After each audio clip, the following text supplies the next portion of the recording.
After living in the White House, any other home might feel a bit small. But that hasn't stopped many former United States presidents from trying to recreate the lavish quarters they lived in while in office.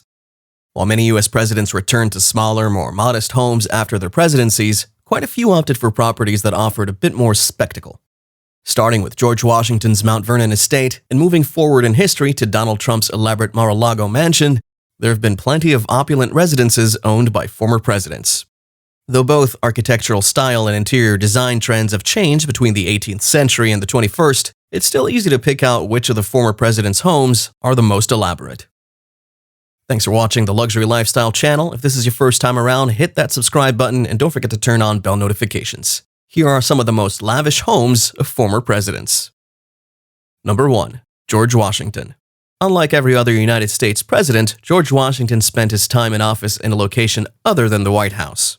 Per history, the first president to actually live in the White House was John Adams, the second U.S. president, since it wasn't completed in time for Washington to make his home there. So, although many former presidents have gone on to live in extraordinary homes and estates, Washington never left his Virginia abode. Considering Washington's Mount Vernon estate includes a mansion, gardens, and a farm, it makes sense he was comfortable leading the United States from the comfort of his own home. The mansion on the estate, according to the Mount Vernon website, features 21 rooms in total, which were built over a 45-year span. Washington even attempted to make his home as symmetrical as possible, although his dream was not fully achieved before he finished work on the mansion. Number 2. Thomas Jefferson. After his stint as the third president of the U.S., Thomas Jefferson retired to a gorgeous home in Virginia, though he had actually been working on it for some time before his presidency.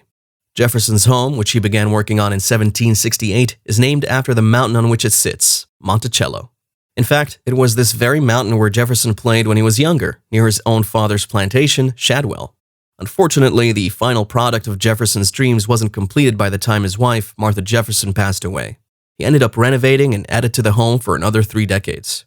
If you tour the house in person or virtually, you'll understand just how lavish it really is. From incredibly tall ceilings in Jefferson's private bedroom to the room which features a dome ceiling, as seen on the 5-cent coin in the United States, this mansion is filled with architectural surprises and interesting details. Number 3. James Madison.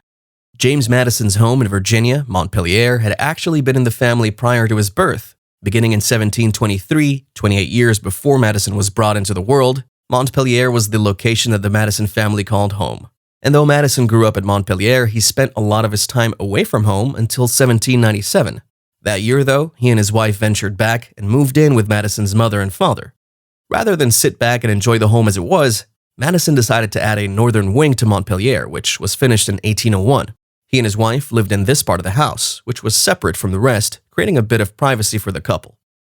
In addition to this wing, Madison also had a portico, which is simply a porch that leads to the entrance of a building, with columns put at the front of the house, helping to make it all feel cohesive. Number 4. Andrew Jackson. Before becoming the United States' 7th president in 1829, Andrew Jackson and his wife bought a 425-acre property and farm in Tennessee. The reason for the purchase was actually due to a financial strain, but the Hermitage quickly became one of the most well-known and lavish homes in the state. If we go through the rooms of the house, it's easy to see just how luxurious it really was during Jackson's life. Just take the entry hall, for instance, which features an elaborate grand staircase. In addition to the 2 parlors, one which was more formal, the other less so, this particular home offered so many rooms for entertaining guests and family. If you visit, you'll also find that the Hermitage is equipped with a stunning library and a dining room with unique interior aspects, like a patterned floor and paint that was chosen to reflect light. Per the home's floor plan, the Hermitage has a total of 15 rooms, not including the house's entry hall. Number 5. Abraham Lincoln. Not everyone stays forever in the very first house they buy, but Abraham Lincoln did. Up until his death in 1865, Lincoln made his home in Springfield, Illinois. He and his family bought the house for just $1,500 in 1844 per the Lincoln Home website, and just 2 years later, they were already making major renovations. Of course, once is never enough, and Lincoln updated his home a total of 6 times throughout the years. One of the most memorable parts of the Lincoln home is the extraordinary wallpaper throughout.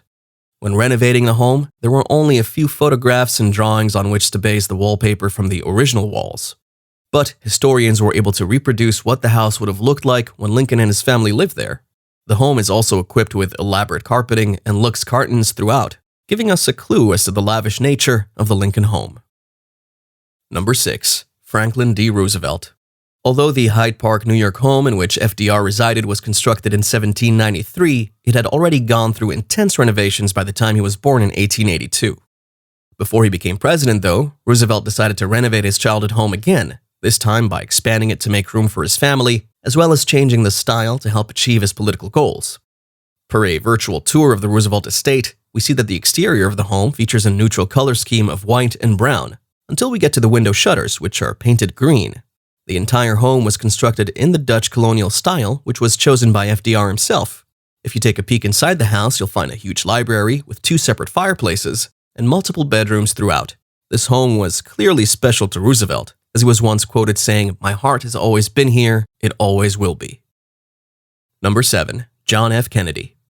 Take a trip to Hyannisport in Cape Cod, Massachusetts, and you'll find yourself face-to-face, if you can get that far, with the Kennedy compound. The property, per CNN, amasses 6 acres right by the water and has served as home for JFK and his family for decades. As an aerial view of the compound would show, there are several Kennedy homes on this property, belonging to Joseph Kennedy, Robert Kennedy, and of course, former President Kennedy.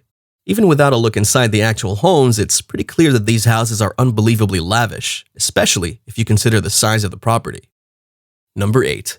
Lyndon B. Johnson.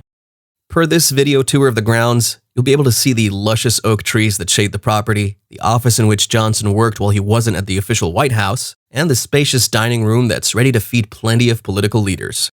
On the more private side of the home, Johnson had added on extra master bedrooms, including his own separate suite.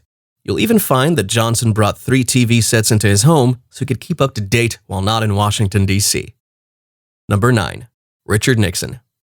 In San Clemente, California, Richard Nixon owned a stunning estate. Similar to Lyndon B. Johnson's White House in Texas, his home also had a nickname, the Western White House. The house itself was originally built in 1926 and, per the Los Angeles Times, was put on the market for $57.5 million in 2019. The property covers 5.45 acres and was purchased by Nixon in 1969. Here, he hosted both political leaders as well as celebrities, including Frank Sinatra.